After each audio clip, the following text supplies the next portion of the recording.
Bonjour à toutes et bienvenue dans ce nouvel épisode d'Impactante le podcast. Aujourd'hui, on va parler d'un sujet qui concerne beaucoup d'entre nous, les pulsions alimentaires. Ces moments où on a l'impression qu'une envie de manger nous dépasse sans forcément avoir faim. Pour en discuter, j'ai le plaisir d'accueillir Laure Hoffner, coach en nutrition et micronutrition, spécialiste des pulsions alimentaires et maître praticienne en PNL. Elle va nous aider à mieux comprendre d'où elles viennent, quel rôle jouent nos émotions et surtout comment retrouver une relation plus apaisée avec la nourriture. Prépare-toi à découvrir des clés concrètes et bienveillantes pour apprivoiser tes envies et transformer ton rapport à l'alimentation. Pour recevoir chaque semaine le résumé du podcast, la présentation de nos invités et un article ou des tips sur le thème de la semaine, inscris-toi à notre newsletter via le lien en description. Salut Laure, Hello, tu vas bien? ouais, ça va super.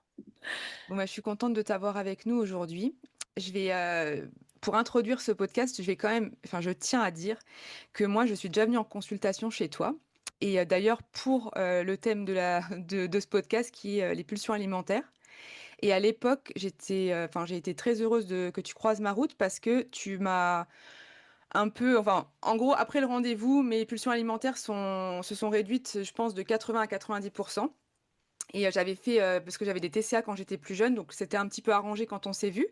Mais j'avais encore cette problématique à certains moments de me défouler sur la nourriture. Et j'avais vu pas mal de médecins qui m'ont à chaque fois parlé de la psychologie, du mental, etc. Et toi, tu es arrivé avec une autre approche qui était beaucoup l'approche plutôt du corps. Et on a discuté ensemble, tu m'as fait une séance de PNL. Et après, tu m'avais donné des compléments alimentaires qui m'ont qui ont été révolutionnaires. Donc voilà, c'était juste pour mettre un petit peu le le sujet au goût du jour.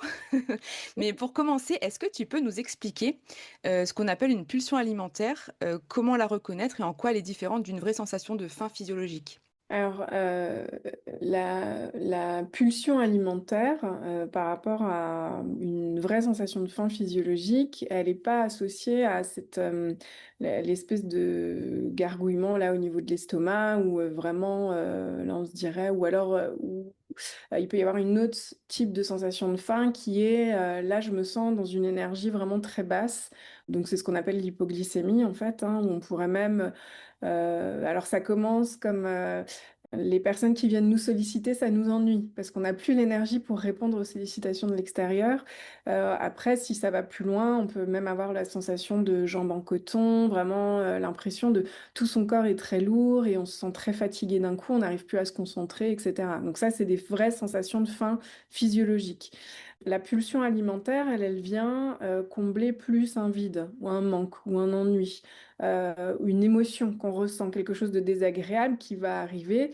Imaginons, je vis une émotion qui n'est pas facile à vivre. La traduction de l'émotion dans le corps, c'est j'ai quelque chose qui va se contracter dans mon corps ou quelque chose qui va appuyer. J'ai l'impression de manquer d'air ou j'ai le cœur qui se serre comme si j'avais le cœur dans un étau, etc.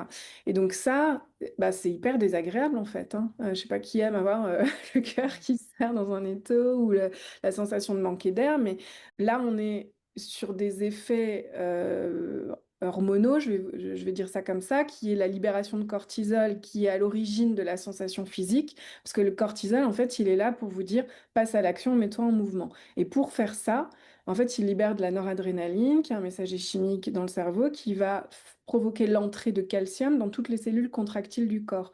Donc ça va faire quoi? Ça va faire que, bah, quelque part, mon corps se contracte, mais ça a un message pour me dire fais quelque chose, passe à l'action. Étymologiquement, émotion, ça vient du latin sortir de, se mettre en mouvement, qui est là pour dire fais quelque chose pour te remettre dans une situation où tu te sentes bien, tout simplement.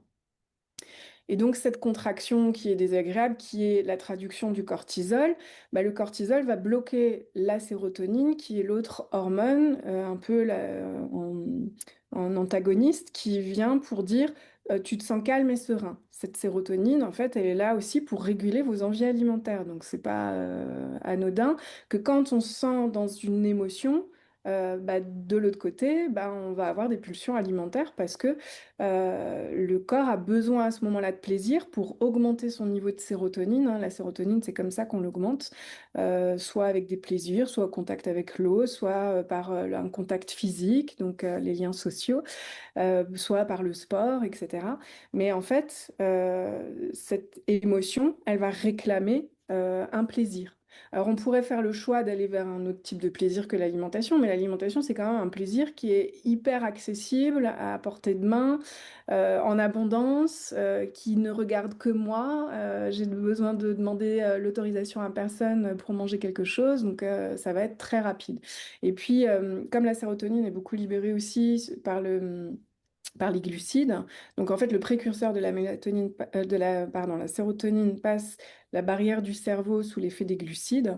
Bah, en fait, les envies de sucre vont être beaucoup associées en fait aux pulsions alimentaires. Mais c'est pas toujours des envies de sucre et il faut faire aussi la distinction. On en parlera peut-être tout à l'heure. Bon, je peux en parler maintenant, mais ça peut être aussi des envies de gras. Et ces envies de gras qui sont beaucoup associées aux oméga 3. Parce que le cerveau, en fait, pour bien se structurer, il a besoin de certaines graisses qui vont amener de la plasticité aux neurones, de la fluidité, en fait, on pourrait le voir comme ça. Et pour pouvoir faire passer la sérotonine ou n'importe quel messager chimique dans le cerveau pour réguler nos comportements de bien-être, de passage à l'action, etc., il a besoin de ces graisses qui vont donner de la fluidité pour permettre à ces petites molécules de passer d'un neurone à l'autre. En fait, c'est comme des membranes mobiles, hein. Donc parfois, on peut avoir aussi des pulsions alimentaires qui sont liées aux besoins du cerveau, qui est en fait un besoin en graisse type oméga 3, dont 80% de la population manque. Ok. Voilà. Donc voilà, si je t'ai dit hein, souvent, après, Non, non, on mais est dans des points un non, non, peu... mais c'est très bien. De toute façon, je pense que c'est hyper important de comprendre un petit peu, tu vois, comment fonctionne notre corps. Et il y a plein de personnes, je pense, qui se disent qu'elles ont des pulsions alimentaires et elles pensent qu'elles n'ont pas de volonté. C'est Donc, ça. je pense que Ouais. c'est important de dire, en fait, non, c'est ton Mm. fonctionnement. Il y a un fonctionnement qui va pas. Ouais, il y a des besoins du cerveau et d'autres choses, hein, on pourra en parler, mais euh, pour moi, il y a sept. Alors, je les appelle les voleurs de volonté, parce que justement, ça déculpabilise du j'ai pas assez de volonté, c'est pas. Oui. En fait, ces sept voleurs de volonté, bah, dedans, il y a les besoins nutritionnels du cerveau dont je viens de parler, mais il y a aussi les biais, ce qu'on pourrait appeler les biais d'aversion du cerveau au passage à l'action. C'est-à-dire, qu'est-ce qui fait que je vais faire les actions que je sais que je devrais faire et que j'arrive pas à faire. Et en Oui. fait, après, je m'en veux, quoi. Donc ça, il y a des choses qui sont importantes à mettre en place pour réussir à mettre en place des nouvelles habitudes. Mhm.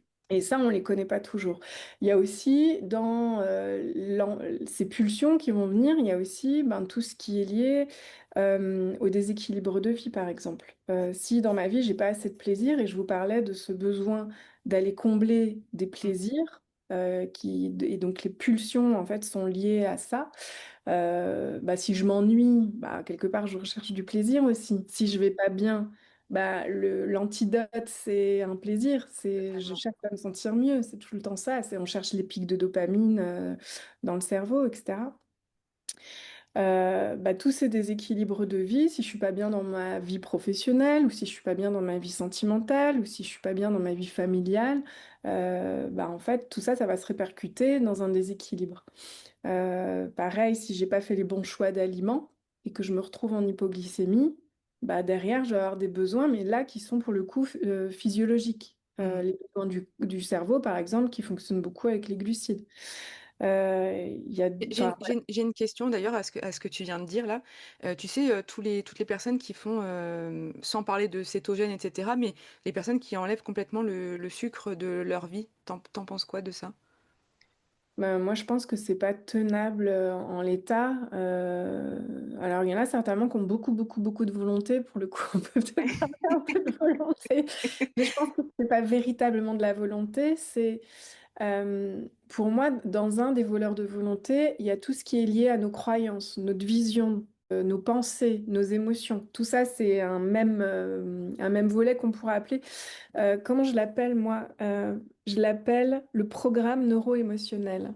Parce Ok. que ce programme neuro-émotionnel, c'est comment je vois ma vie et pourquoi je fais les choses que je fais. Et si là-dedans, j'ai pas un sens assez fort à me priver de sucre, bah, je pourrais pas y aller.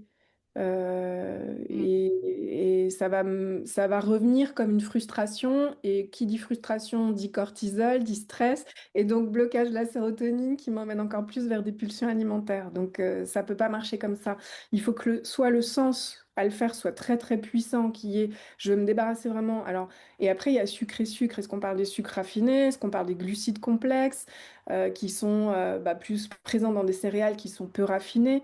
Ça, c'est OK. Mais il faut aussi voir l'évolution de l'alimentation. Sur des milliers d'années qui sont comment nous on s'est développé avec quel type d'alimentation et la culture céréalière qui nous a permis d'éviter les famines, c'est quand même grâce à ça qu'on a survécu. Et alors aujourd'hui c'est passé dans l'excès inverse qui est de la surabondance et c'est contre ça maintenant aujourd'hui c'est ça qui est devenu difficile à gérer.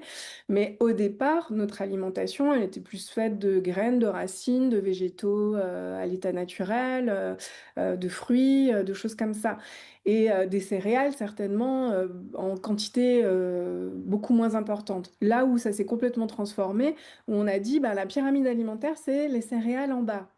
Hmm.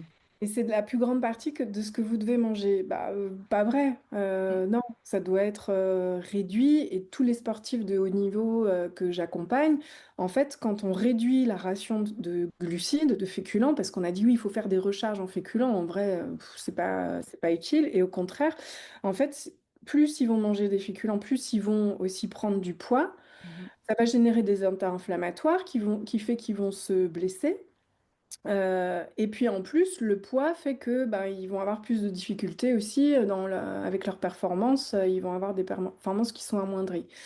Alors que quand on réduit la ration de glucides, ça rééquilibre le fait bah, déjà qu'ils vont simplement s'alléger, ils vont perdre du poids. Donc ça va faire des tensions moins importantes physiquement, hein, tout simplement. Et puis on rééquilibre avec les bonnes graisses, et notamment les oméga 3 qui fait que ça va avoir aussi des effets de régulation des inflammations. Et je parle des inflammations parce qu'il y a des inflammations articulaires, il y a les inflammations au niveau des intestins, qui fait que bah, c'est un des maillons faibles aussi chez les sportifs de haut niveau, ou chez les sportifs réguliers en tout cas, hein, mais ceux qui font des trails, des marathons, des choses comme ça. Et du coup, j'ai perdu le fil et je te disais quelle est ta question de départ. Ah, je te disais que, tu sais, les gens qui enlèvent complètement le sucre, c'était Ouais, ma question. Est-ce que ouais. du coup, ça peut, est-ce que ça peut être mauvais ou, enfin, parce qu'on entend beaucoup de choses enfin, là-dessus, il y en a qui enlèvent carrément les fruits, tout ça, quoi. Donc, qui Alors vivent sans sucre. non, bah non. Mm. N'enlevez pas les fruits, au contraire. Alors pour le coup, ça, je vais complètement à En l'encontre. tout cas, ça venait du cœur, non, non, pas les fruits.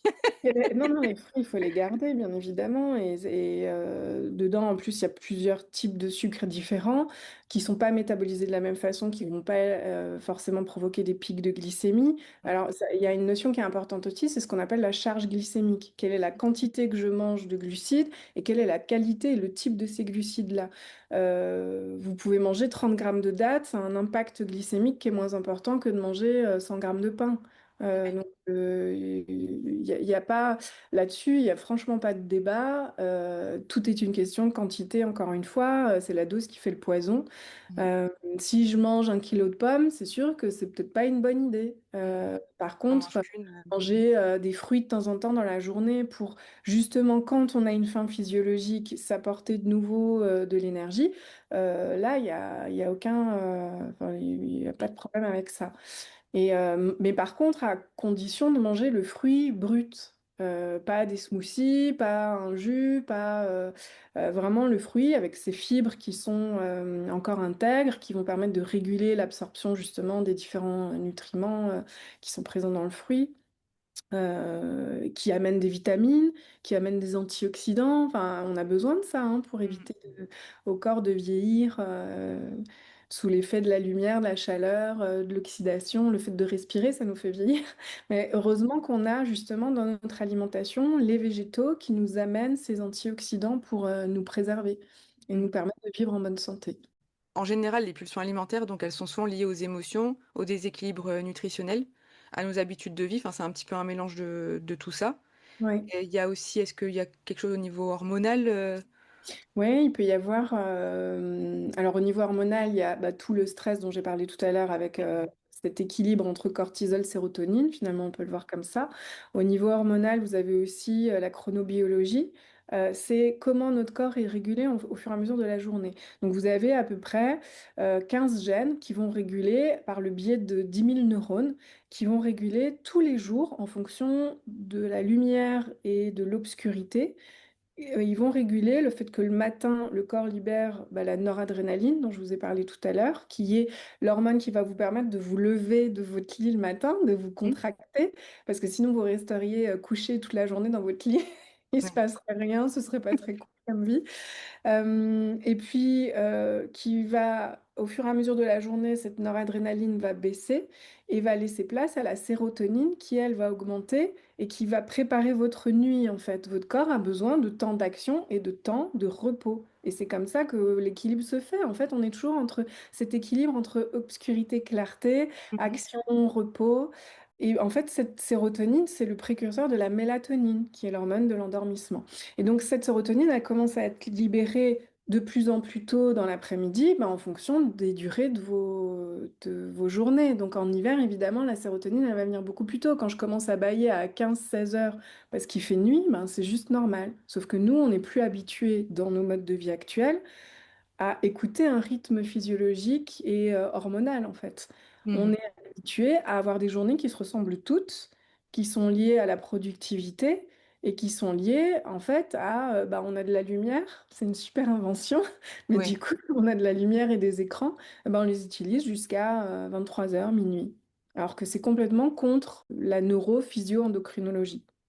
Et donc, Est-ce que tu as des conseils justement pour la sérotonine, enfin pour libérer plus de sérotonine ou enfin je sais pas si c'est possible, mais oui, oui, c'est pour, possible. On peut aller chercher cette libération de sérotonine. Alors, le premier conseil, c'est d'éviter de produire trop de cortisol qui va bloquer cette sérotonine. Donc, si je peux toujours produire plus de sérotonine, mais le problème, c'est que si je vais faire des actions qui libèrent de la sérotonine, si j'ai toujours autant de cortisol qui la bloque, en fait, c'est un peu contre-productif. OK. Donc, la première action, je dirais, c'est réguler d'abord le cortisol.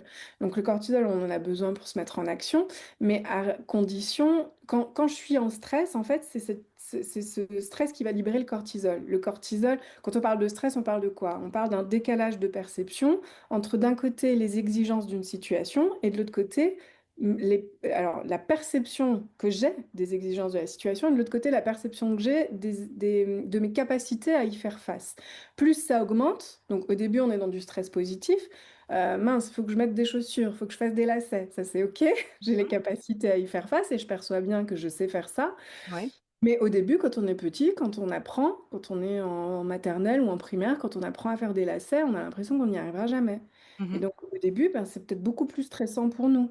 Oui. Après, tu apprends à faire, donc cet écart se réduit. Mais plus cet écart augmente, plus je vais avoir du cortisol de façon importante qui va être libéré parce que là, mince, il faut vraiment que je fasse quelque chose, mais je ne sais pas comment faire. Et donc, ce Mmh. cortisol-là qui augmente, il va générer encore plus de volonté de passage à l'action. Sauf qu'à un moment donné, donc c'est ce qu'on appelle ensuite du stress. Donc, stress positif, il faut que je fasse Mmh. quelque chose. Je sais que je sais faire au début.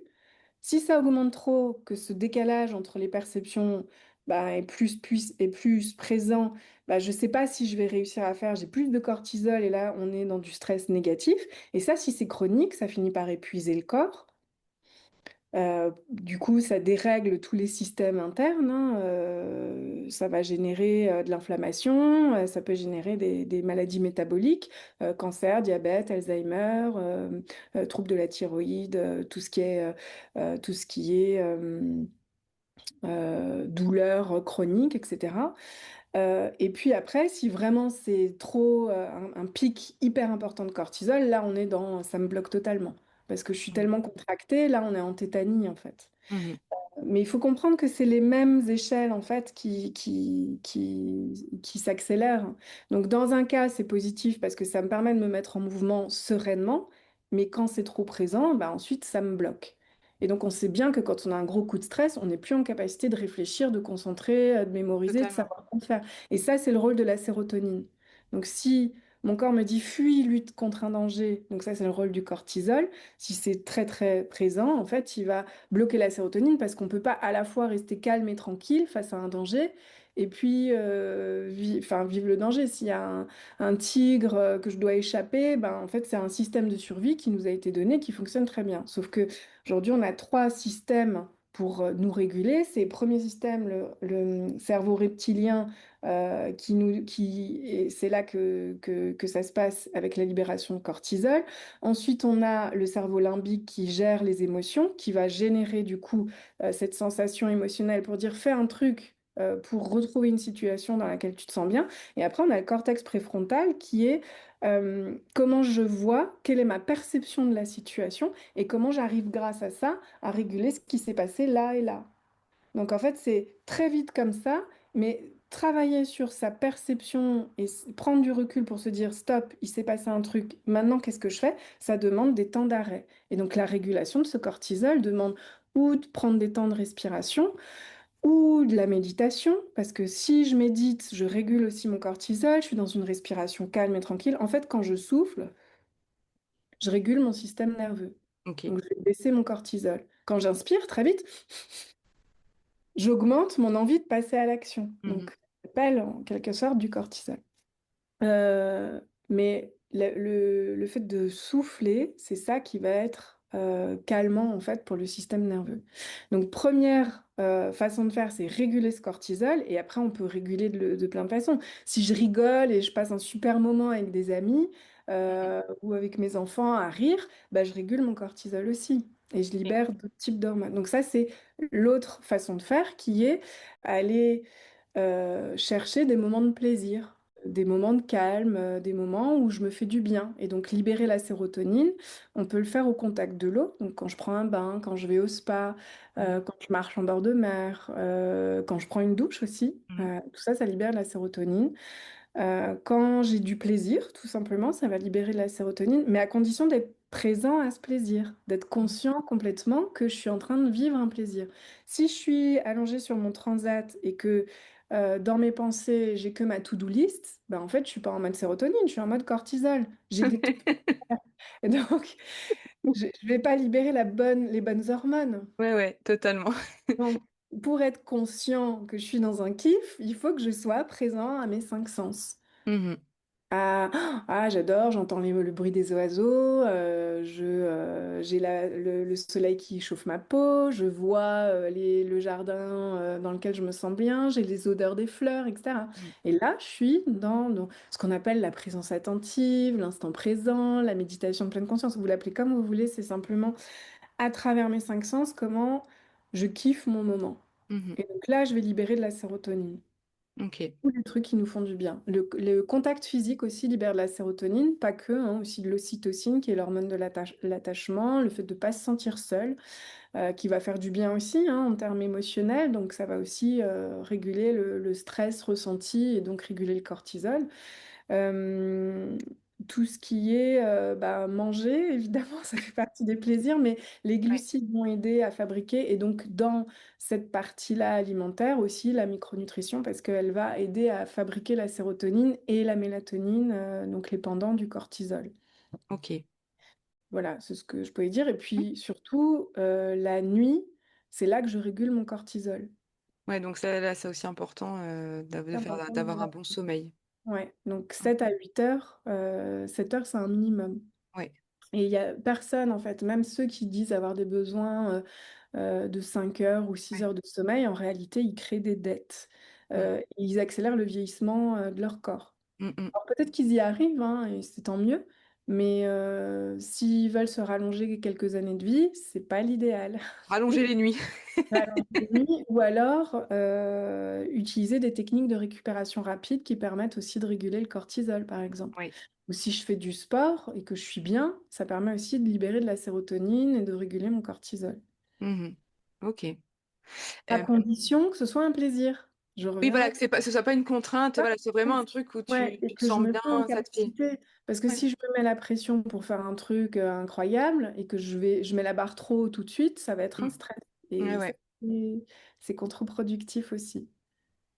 Et justement, tu sais, il y a beaucoup de personnes qui culpabilisent après avoir cédé à une pulsion. Selon toi, comment sortir du cercle vicieux envie, craquage, culpabilité et retrouver une relation sereine avec la nourriture?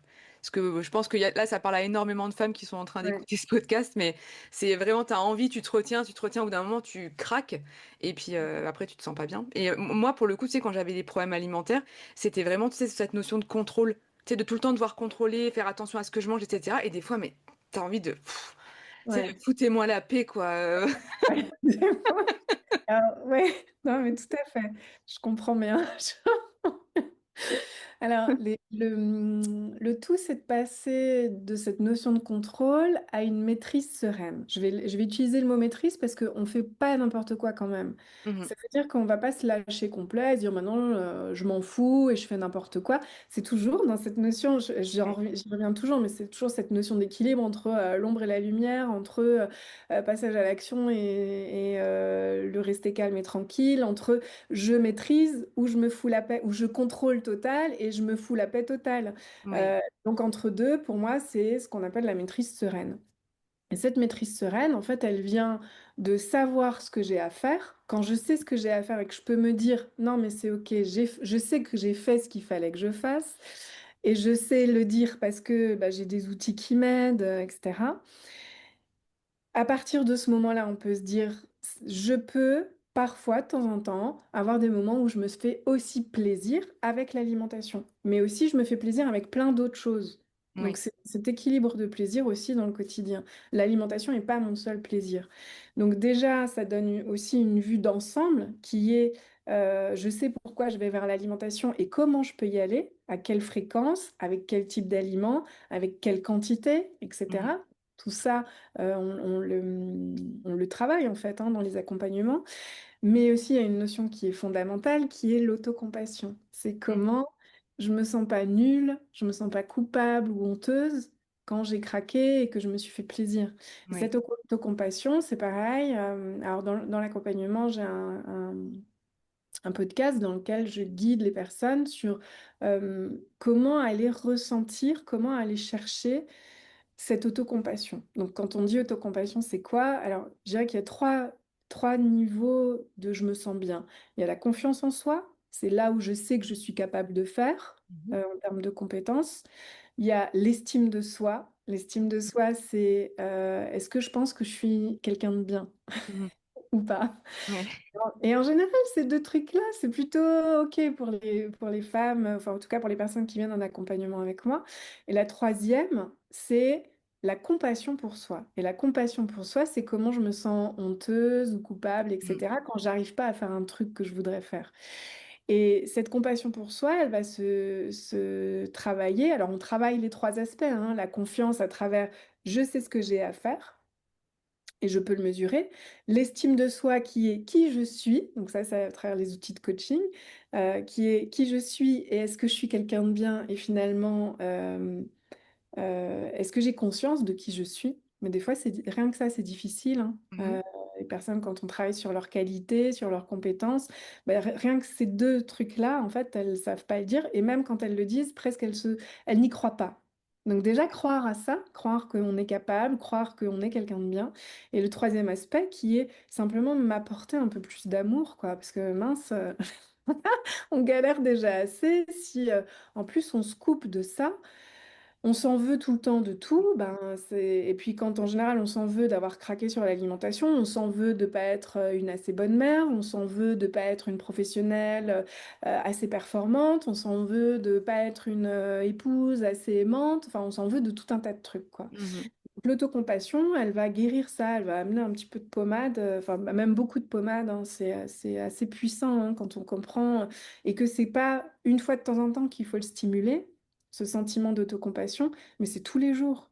Tous Mmh. les jours, vous devez ça, vous aimer un petit peu mieux et comprendre aussi comment on fait pour se l'apporter. Et quand on travaille ça, alors c'est pas un travail, hein, c'est plus j'accueille Mmh. j'accueille cette compassion pour moi, et ben en fait, ça met beaucoup de baume au cœur et ça transforme vraiment les vies. Ça met beaucoup plus de sérénité dans la vie à tous les niveaux, pas que au niveau des pulsions alimentaires, mais c'est une conséquence en fait. Et Oui. c'est pour ça que je travaille toujours dans cette approche globale, parce que l'alimentation, finalement, c'est une conséquence de pourquoi je vais chercher du réconfort vers l'alimentation. Pourquoi j'ai des pulsions vers l'alimentation? Est-ce que je suis fatiguée parce que je veux dire oui à tout et tout le temps? Donc là-dessous, il y a tout notre système de pensée et de croyance. qu'on travaille à travers le coaching, mais qui est, est-ce que je crois que je dois être forte, tout assumer toute seule, porter le poids du monde sur mes épaules, jamais demander d'aide parce que sinon je vais passer pour quelqu'un de faible et de pas fiable.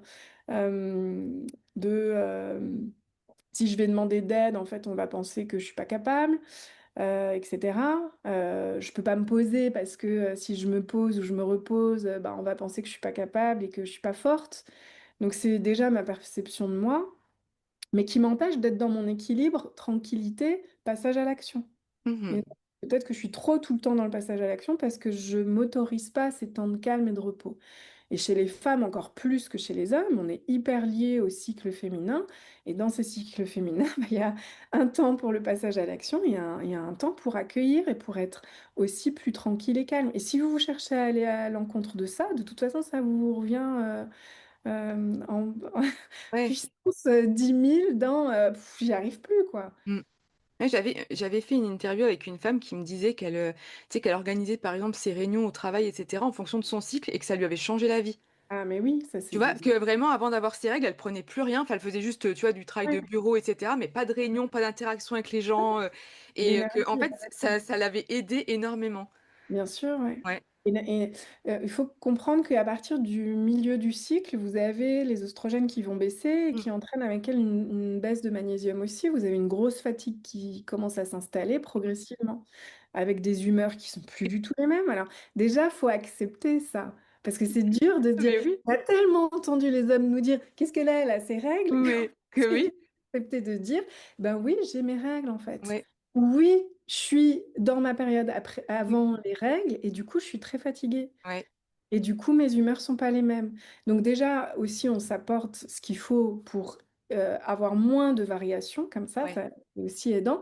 Mais à un moment donné, il faut pas non plus toujours chercher à aller à l'encontre de ces cycles naturels. oui, Et ça fait aussi du bien de s'autoriser à se ralentir et de s'organiser, comme tu disais. C'est super ce qu'elle a transmis parce que ouais, c'est des permissions qu'on va se donner. Et ces ouais, permissions sont importantes. Et là-dedans, donc je vous disais, on veut être forte, on veut faire plaisir à tout le monde. Donc en fait, on s'engage parce qu'on veut être quelqu'un de bien, on veut être gentil, on veut être aidante, on veut ben, être à l'écoute, on veut, etc. Donc tout ça, c'est positif, mais c'est toujours une question mm, d'équilibre. mm, Et l'équilibre de ça, c'est, il faut d'abord aussi que je m'occupe de moi. Parce que ouais, si moi, je suis pas bien avec moi-même, je peux pas être bien avec les autres. Donc il y a aussi des vieilles permissions populaires qui mhm, nous donnent ces clés-là, qu'on s'autorise en général avec l'âge. Mais c'est mm. peut-être pas là qu'on Non, mais aurait c'est, ouais, non, mais, quand on est en plein dans le feu de l'action, on aurait besoin d'entendre. Tu as aussi besoin de penser à toi, d'abord de prendre soin de toi. Charité bien ordonnée commence par soi-même, tout mhm. simplement. Non, mais, ouais, Pas forte, c'est qui veut aller loin ménage sa monture. mm, C'est des mm, personnes que j'aime bien. Tu as le ouais, droit d'être forte, mais une voiture de course, elle passe au stand aussi. Et n'oublie pas ça. Sinon, elle éclate un pneu ou elle crame son moteur. ouais, Une permission aussi pour quand je vais être parfaite. Euh, ouais, Bah oui, si je veux être parfaite, tout doit être cadré dans les moindres détails, tout doit être anticipé, organisé, prévoir l'imprévisible. mm, Donc c'est bien aussi, mais là on est sur l'échelle de 100% d'un truc où de l'autre côté on est dans le m'en-foutisme. mm. Peut-être qu'on peut trouver un juste milieu. Entre les deux, ouais. Mais c'est Ouais. vrai que par exemple, moi, quand je vais être indisposée, je me rends compte, mais je peux pas aller contre. Ouais. Tu vois, je me rends compte de l'humeur, mais je le sens, hein, mais je peux pas aller contre. Et cette femme-là qui me parlait de ses réunions, elle me disait que justement, elle arrêtait les réunions à cette période-là parce qu'elle pouvait ne pas être sympathique à certaines Ouais, réponses, alors oui. que finalement, elle aurait été à ce moment avant, ce serait très bien passé ou ce serait passé différemment pour le coup. Mais tu vois, comme quoi, c'est, je pense, ouais, il y a un vrai sujet, hein. Ouais, il faut accepter ça. Mais moi, je m'en suis rendu compte après la naissance de mon deuxième. Et en fait, j'avais eu un accident de voiture aussi, hein, donc ça a puisé beaucoup dans mes ressources en Ah micronutriments, oui. ce dont mon corps avait besoin. Et en plus, et je me suis, à ce moment-là, en plus, j'avais changé de poste et je me levais, j'avais des journées, je me levais à 4 heures le matin, je rentrais à 17, 18, enfin, c'était terrible Horrible. dans un environnement qui était hyper stressant. J'avais un portefeuille de 30 millions d'euros de chiffre d'affaires. Donc, pour te dire, en fait, Mm, c'était mm. épuisant. Et à ce moment-là, j'ai commencé à développer ce qu'on appelle un trouble dysphorique prémenstruel. C'est un syndrome prémenstruel, mais carabiné. En gros, 10 jours avant d'avoir mes règles, j'avais envie de me jeter par la fenêtre. Donc, un Horrible. tiers de mon mois, j'étais dans des humeurs, mais qui étaient horribles. Et je me disais, mais qu'est-ce qui t'arrive? Pourtant, tout va bien. Oui. Et il n'y avait aucune raison. Et le jour de mes règles, grand soleil, comme si vraiment les nuages qui s'en vont, Tout va mieux. et tout va mieux. Et alors qu'on n'a rien fait de Ouais, spécial. Mais c'est ça qui était fou, le plus ouais, fou, en fait. c'est incroyable. Là que je me suis vraiment repenchée sur la micronutrition parce que je me suis dit, ça a été ça vraiment mon coup de téléphone, quoi, qui m'a Ouais, dit, attends, ça fait 2 ans que tu es comme ça. J'avais pris stérilet avec hormones, ça avait marché pendant 2 ans. Et mmh, après, de nouveau, des humeurs. J'avais changé mon stérilet alors qu'on n'est pas censé le garder que ouais, ouais, 2 ans. Mais ça m'avait aidé 3 mois. Et après, de nouveau, bim. Et là, je me suis dit, non, stop. Maintenant, donc ça, c'était mon coup de téléphone. Je me suis dit, stop. ouais, Tu connais la ouais. nutrition, va chercher là-dedans. Et donc, c'est là que j'ai regardé la nutrithérapie, la micronutrition que j'ai testé pour moi. Mmh. J'ai fait des cycles de répétition pour voir ce qui marchait sur mes douleurs chroniques, parce que j'avais des douleurs chroniques aussi à l'époque. J'avais mal partout, hein. J'avais de la fibromyalgie, j'ai de l'arthrose partout à cause de l'accident. Et en fait, les deux venaient se télescoper, quoi.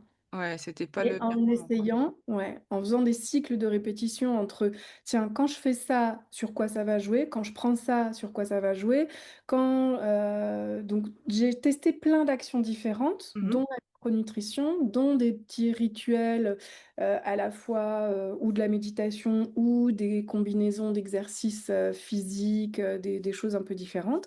Et en fait, j'ai regardé, mais qu'est-ce qui m'aidait le plus dans Mmh. mon quotidien à réguler tout ça. Et en fait, ça a été le jour et la nuit, quoi. C'est fou, hein.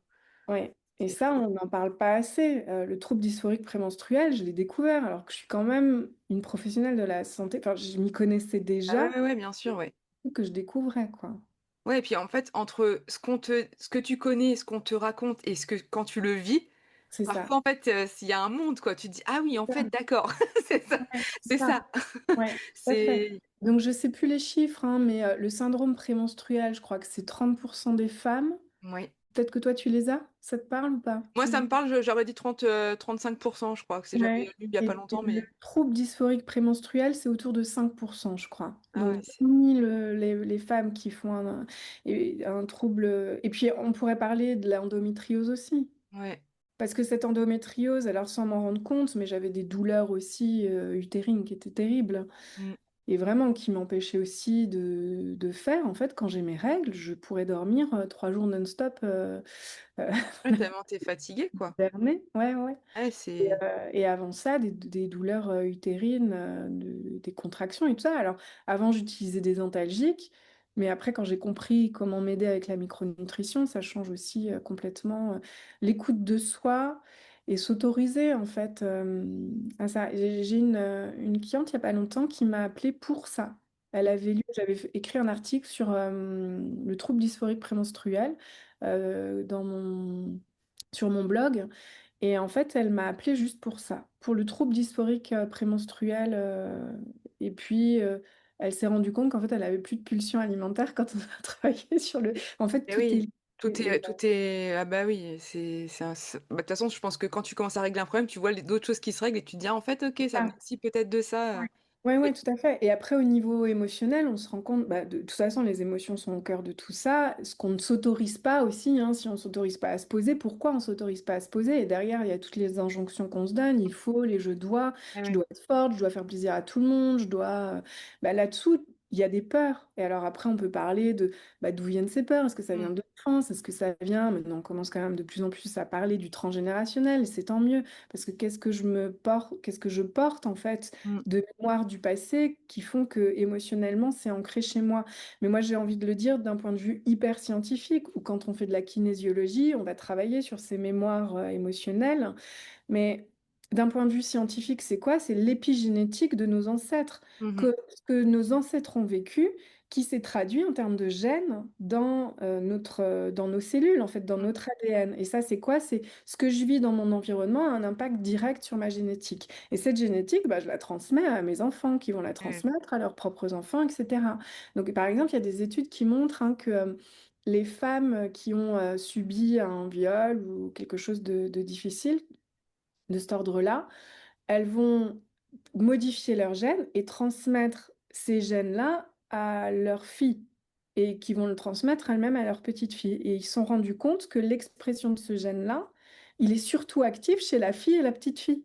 Mmh. Donc en fait, il va y avoir des comportements d'alerte. Ça se traduit comment en fait ces gènes-là qui vont nous donner des seuils sensorielles d'alerte qui vont faire qu'on va être beaucoup plus réactif beaucoup plus tôt au même type de situation. Est-ce que là, Mhm. j'ai l'impression qu'il y a un comportement Ouais, d'un homme qui peut m'alerter sur un truc qui anormal. permet, anormal, qui me permet, moi, de me protéger et de me mettre en sécurité. Mhm. En fait, c'est que ça, hein. Ouais, Notre c'est corps, incroyable. il est câblé pour la survie. Donc, en fait, ces seuils de perception, bah, c'est dans la génétique, c'est comment une cellule sensorielle va réagir à un stimuli Mhm.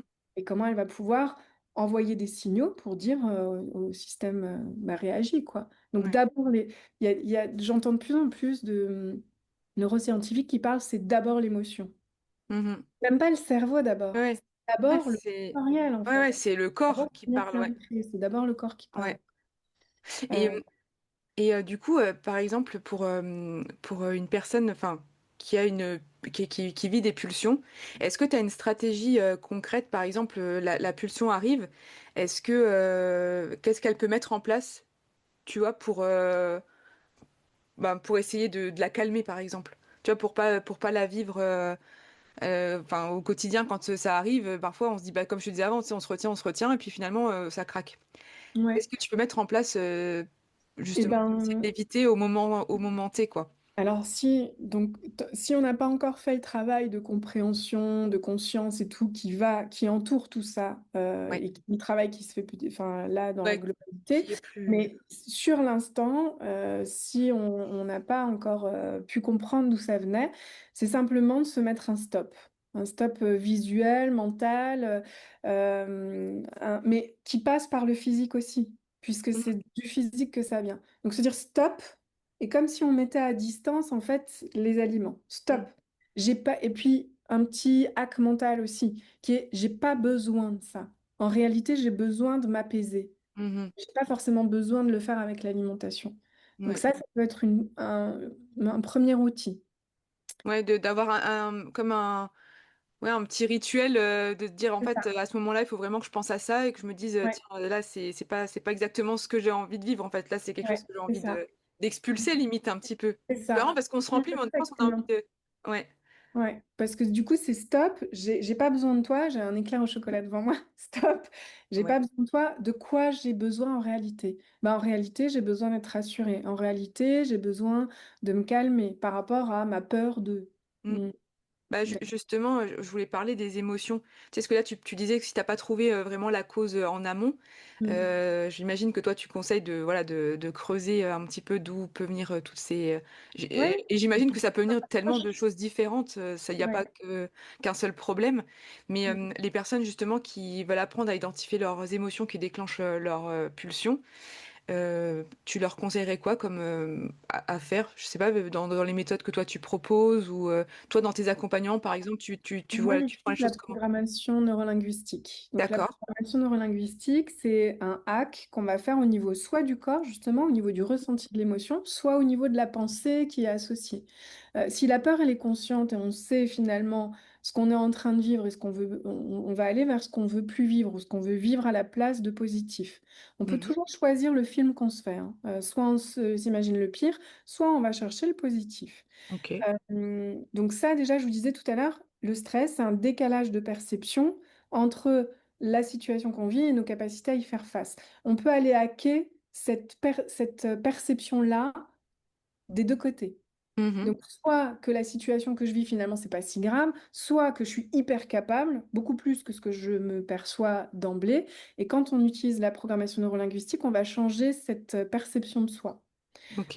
Je vous donnerai des exemples après.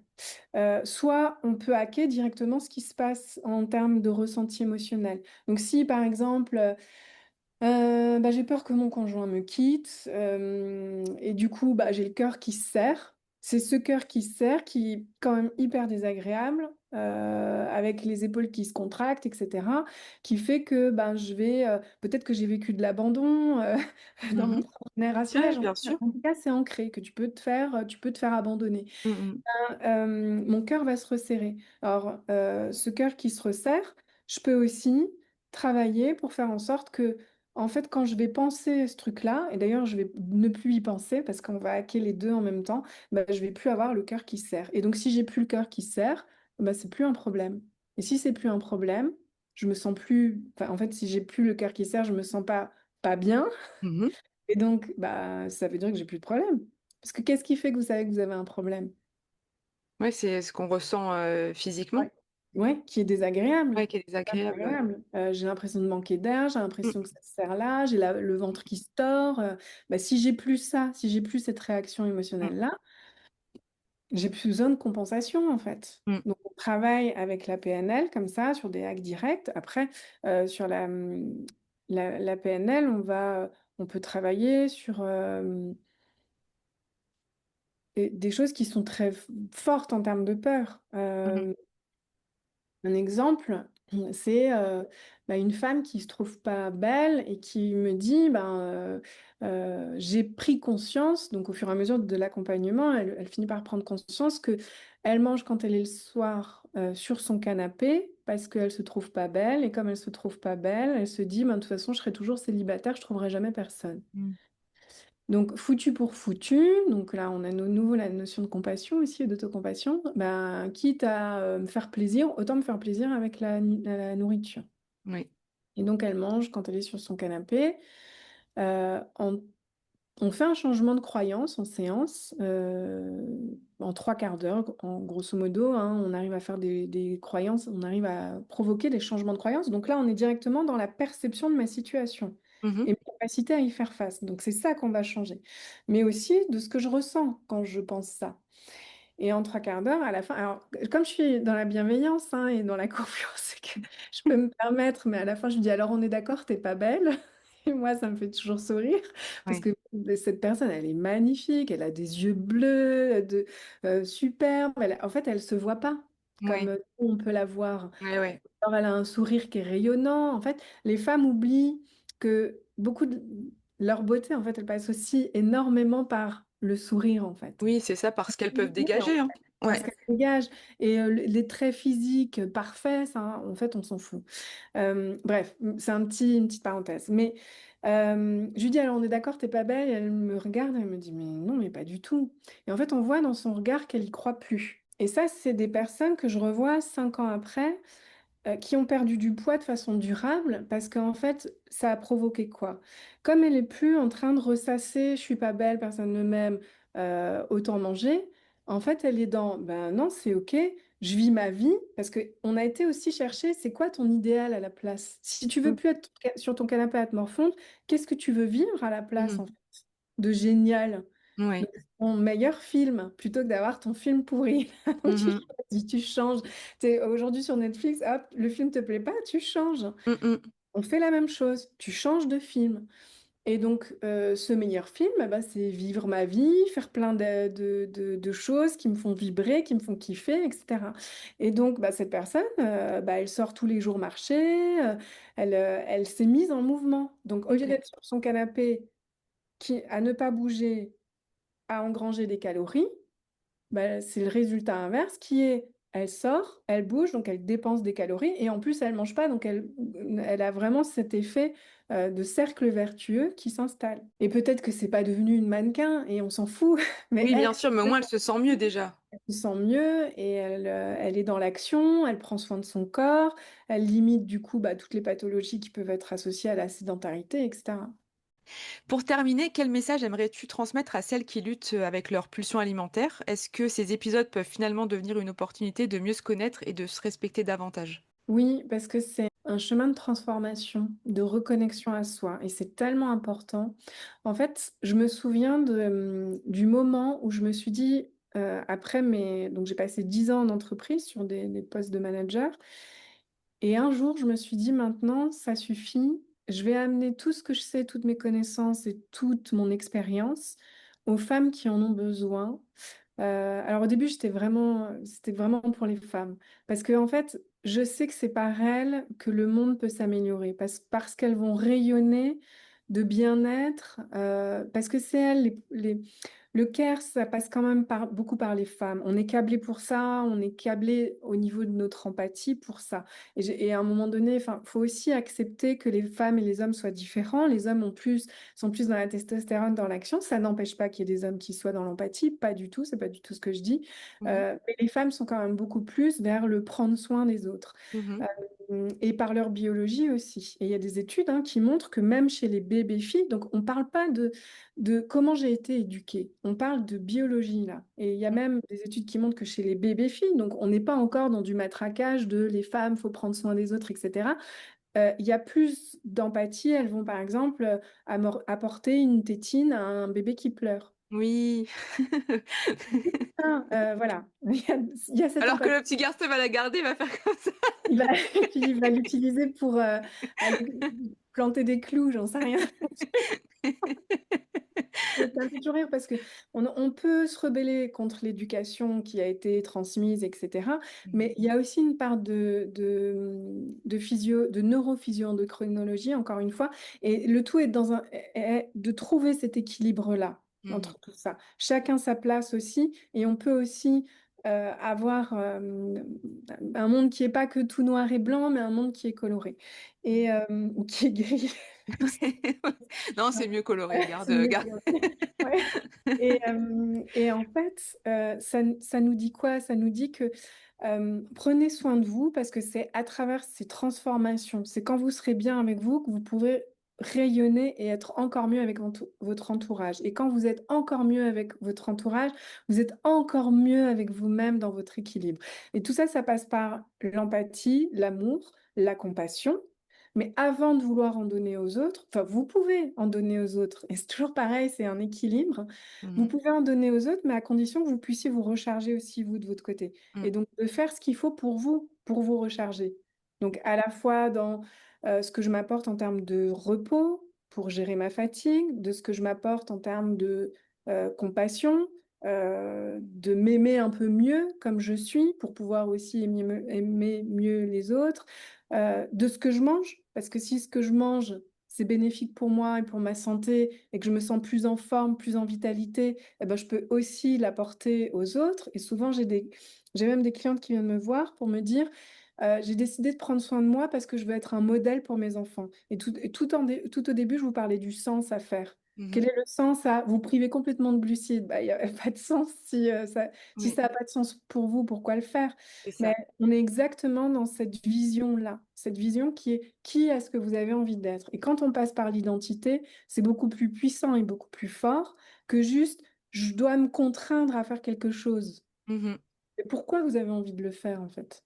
C'est Ouais, surtout c'est ça ça. qui est important. Et c'est si voilà, il y a une question avec laquelle avec laquelle ben, ce serait intéressant que chacune reparte, c'est ça. Pourquoi est-ce que j'aurais envie de prendre soin de moi et qui je suis quand Mmh. je prends soin de moi?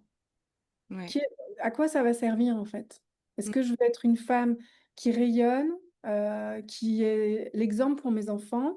Est-ce que je veux être une femme qui porte des projets loin et qui a cette énergie pour porter ses projets loin? Ça peut être professionnel, hein, c'est pas Ouais. forcément que un modèle pour ses enfants. Euh, Est-ce que je veux ben, être pour moi une femme qui rayonne, qui s'assume et puis qui ose être qui elle a envie d'être? Mmh. Voilà. C'est pas forcément toujours pour les autres, hein, ça peut être pour soi et c'est pas Ça peut être égoïste. pour soi, c'est vrai. Ma sœur, un jour, elle m'a dit une phrase que j'adore. Elle m'a dit: «Tu sais, on peut pas donner de l'eau aux autres quand notre cruche est vide». Exactement. Je la Donc, trouve trop bien cette phrase. elle est géniale. Ouais, C'est exactement ça. c'est tu vois? Je peux pas, il Et y en a plein des métaphores ouais, là-dessus. mais je trouve ça bien parce que des fois, ça nous ramène quand même, tu sais, à quelque chose et puis oui, parce que des fois, Ouais, tu peux le donner, donner, visuel. donner, mais en fait, tu as Ouais. rien à donner, tu vois? Ouais, c'est ça. Bah, c'est exactement ça. La pile, elle peut pas donner si elle est vide. Le téléphone Totalement. portable, on le recharge quand il est à 50% de batterie. On le Ouais, laisse pas aller à c'est 40, vrai, 20 ou à 10. c'est Donc, vrai. vous êtes comme votre téléphone portable. Quand vous vous sentez à 50%, posez-vous déjà la question à ce moment-là, qu'est-ce que je peux faire pour me recharger, Mmh. pour me ressourcer, pour réguler mon cortisol? C'est pas à la fin de la journée, si vous avez libéré du cortisol toute la journée, ou alors c'est pas non plus le week-end qu'on régule ça. Parce que Mmh. souvent on attend, ou alors on attend les vacances. Mais Mmh. entre-temps, on s'est cramé, on a du Ouais. cortisol qui est libéré tout le temps, ça génère de l'inflammation, ça nous épuise quand Mmh. c'est de façon chronique. Donc c'est chaque milieu de journée au moins qu'il faut se dire, qu'est-ce que je Ouais, fais? Ça, c'est un minimum. Si vous y ouais, arrivez plus, tant mieux. Mais au moins chaque milieu de journée, réguler la balance cortisol, sérotonine. Donc je ouais, ouais. régule mon cortisol pour permettre à ma sérotonine d'être bien. Et souvent les pulsions alimentaires, c'est plus dans l'après-midi hein, qu'on Oui, en c'est a. vrai, c'est vrai. Pas le D'ailleurs, matin, hein. j'avais lu un article là-dessus, c'est vraiment, ouais, milieu d'après-midi, 15 heures ça commence ou Ouais. Alors ça peut être de l'hypoglycémie aussi, OK. parce qu'on n'a pas fait les bons choix alimentaires au repas. Mmh Ça mh. peut être aussi ça. Mais Ouais. les deux. Et les deux associés, en fait. Et c'est ça qu'on va faire. On va décortiquer tout ce qui se joue. Et en fait, on va mettre en place des petites actions, pas à pas, pour voir, tiens, si je fais ça, quelle est la différence en termes de ressenti? Mmh. Et ça a marché. Ça veut dire qu'il y avait une partie qui venait de là. Mais c'est pas encore complètement ça. OK, alors Ouais, on va ouais. rajouter un autre truc. Regarde, maintenant tu fais ça. Est-ce que ça va jouer aussi? Est-ce que ça va changer tes pulsions? Ah oui, je me rends compte que ouais, maintenant, c'est vraiment bien. Et en fait, comme on le fait petit à petit, il n'y a pas de sensation de frustration, ni de culpabilité, ni d'effort à fournir, en Hein, fait. hein. C'est ça qui est important, c'est comment vous allez changer ces petites choses que vous allez pouvoir tenir sur la durée, parce que sinon, c'est C'est pas ça. durable. Et Ouais. puis, ça vous permet aussi d'être autonome sur, j'ai compris ce qui se joue, on a tout décortiqué, et ça me permet aussi, moi, de comprendre comment mon véhicule, là, il fonctionne. Ma Mmh. voiture de course, là, de quoi elle a besoin. Oui. Donc, c'est ça qui fait que c'est durable. Pour finir, on va faire un petit quiz, vrai-faux. Je te dis des phrases, tu me dis vrai ou faux Mm. pour voir si elles retiennent tout. D'ailleurs, n'hésitez pas à nous envoyer des messages et des commentaires, sur, cet épisode de podcast parce que je sais qu'il y aura plein de personnes qui se sentiront concernées et d'ailleurs, il y aura ton je rappelle juste qu'il y aura le lien, vers, ton site, tes réseaux sociaux sous ce podcast donc qu'elles hésitent pas à aller voir, tout ce que tu fais. Je crois que tu fais aussi des choses à distance en plus donc Ouais, ouais, bien sûr, j'ai des voilà, clientes partout, voilà, à Bruxelles, Paris, Bordeaux, parce que la PNL, en fait, même en visio, on c'est peut le faisable. faire. Ouais, ouais. OK. Et Bon après, super. il y a une boîte à outils aussi qu'elles reçoivent, qu'elles auront à vie, avec plein, Mmh. plein, plein d'outils dedans vers lesquels je les renvoie en fonction des besoins. Ouais. Puis le suivi, c'est H24 aussi. Donc ça veut dire OK. qu'entre les séances, qu'on espace de 2 semaines, 3 semaines, un mois, ça dépend des besoins de la personne, Ouais. euh, je suis disponible aussi, elles m'envoient un message et moi je leur redonne des pistes si jamais elles se sentent bloquées ou qu'elles ont l'impression d'avoir trop à faire ou pas assez, etc. Donc c'est OK. vraiment hyper personnalisé et puis réactif aussi, parce que c'est important qu'elles ne se sentent pas seules. Et Oui. souvent c'est ça, hein, on se sent seule dans ce qu'on a à mettre en place. Et Mmh. donc là, le but, c'est vraiment qu'elles aient un guide qui les accompagne, qui fasse pas à leur place, parce que de toute façon, je pourrais pas faire à leur place. Non, non, bien sûr, mais oui, mais il y Donc, a c'est c'est comme un j'aime. accompagnement complet et personnalisé, quoi. Ouais, C'est pas, elles sont livrées à elles-mêmes et puis, ouais, c'est ça, tout à fait. Alors, les pulsions alimentaires sont toujours liées à la faim. Ben non, du coup, Faux. on l'a dit. Il est possible il est possible de changer ses habitudes alimentaires face aux pulsions. Ben oui, complètement. Allez voir l'or. Ouais, ses habitudes alimentaires, son système de croyance, de pensée, son mindset, sa régulation de la fatigue, parce que quand on n'a pas pu dormir suffisamment, qu'est-ce qu'on fait? Euh, Oui, aussi. Là aussi, il y a des Ouais. outils et des techniques. Ignorer ses pulsions alimentaires est la meilleure façon de les contrôler. Bah non, la pulsion, elle te dit un truc, donc N'y pense pas, passe à autre chose. ça va revenir effet boomerang fois un C'est ça. milliard. Le stress et la fatigue augmentent le risque de pulsions alimentaires. Ben oui, complètement. Les liens avec l'équilibre neurophysio, endocrinologique, j'aime bien utiliser ce terme-là, c'est un gros mot et vous le retiendrez pas, mais c'est pas grave. Ouais. Et elles remettront 15 secondes en arrière, tu sais, sur Spotify. Neuro- Les pulsions alimentaires touchent uniquement les personnes en surpoids. Ah ben non, pas du tout. Et justement, c'est comme tout est une question d'équilibre. On peut avoir des pulsions alimentaires, manger et derrière aller tout dépenser en faisant du sport à outrance. Mais Ouais. tout ce qui est trouble du comportement alimentaire fait partie hein, de cet équilibre-là. Oui. Et j'ai déjà eu. Alors, je me dis pas spécialiste du trouble du comportement alimentaire, mais j'ai régulièrement des femmes qui avaient des troubles du comportement alimentaire qui se sont calmées qui Mmh. viennent me voir parce qu'elles sentent qu'il y a encore des choses à travailler. Et en Mmh. fait, avec ça aussi, on libère ce côté contrôle pour passer, ce que je vous disais au départ, dans une maîtrise sereine Ouais. qui est, on se fout enfin la paix avec son alimentation. Ouais, parce que c'est vrai que les personnes qui ont des troubles du comportement alimentaire ont souvent, enfin, c'est un peu comme une épée Damoclès, c'est-à-dire que quand tu as eu ça une fois dans ta vie, en fonction des moments que tu vas revivre dans ta vie, ça peut revenir enfin, Ouais. c'est Oui, pas mais c'est parce pas que quelque ça chose, veut voilà, enfin, c'est toujours un petit omniprésent et il y a enfin, un des petit fois ça truc va qui est beaucoup. là. Ouais, Ouais. Et en fait, elles ont toujours peur de ça. ouais, C'est comme les personnes qui font un bypass. Elles reviennent me voir parce qu'elles sentent qu'il y a un truc qui n'a pas été réglé. Mais oui, pourquoi? Parce que le système de pensée-croyance n'a pas été réglé derrière oui. et émotions, du coup, qui en découlent et qui est souvent les femmes qui ont eu des troubles du comportement alimentaire sont des femmes qui sont dans un hyper niveau d'exigence vis-à-vis d'elles-mêmes. Et Mmh. donc, l'autocompassion va être encore plus importante. Mais d'où vient cet hyper niveau d'exigence qui est, elles veulent hyper contrôler, mais souvent, c'est des femmes qui ont besoin d'être ultra parfaites, d'être ultra fortes, d'être ultra dans l'empathie, dans le fait plaisir aux autres aussi. Et c'est difficile parce que comment on gère toutes ces situations-là? Alors, souvent, c'est associé à ce qu'on appelle l'hypersensibilité. Moi, j'aime pas utiliser ce terme-là. Je préfère dire, alors, hypersensibilité ou au potentiel intellectuel, peu importe. En fait, la base est la même, qui est une hyper perception à travers nos cinq sens. Donc des femmes qui sont hyper réactives finalement par rapport aux stimulations de l'environnement. Et donc comment est-ce qu'on va réguler ça? Parce que c'est comme si vous aviez un cerveau normal, il utilise plein de perceptions inconscientes à travers les cinq sens pour se dire, OK, il faut que je fasse ça. Mmh. Et de façon consciente, il va avoir un entonnoir qui va décider d'agir. Par exemple, là, inconsciemment, je perçois la luminosité de la pièce, la température de la pièce, même sans m'en rendre compte. Je vais percevoir le bordel ambiant. On va Ouais. relever, c'est inconscient. Mais donc j'ai l'écran d'ordinateur avec toi en face. Qu'est-ce que je vais utiliser de façon consciente et agir de façon consciente? Ben, toi et les questions que tu me poses. Là, ça se limite à ça. Mais inconsciemment, je peux sentir que je commence à avoir un peu froid.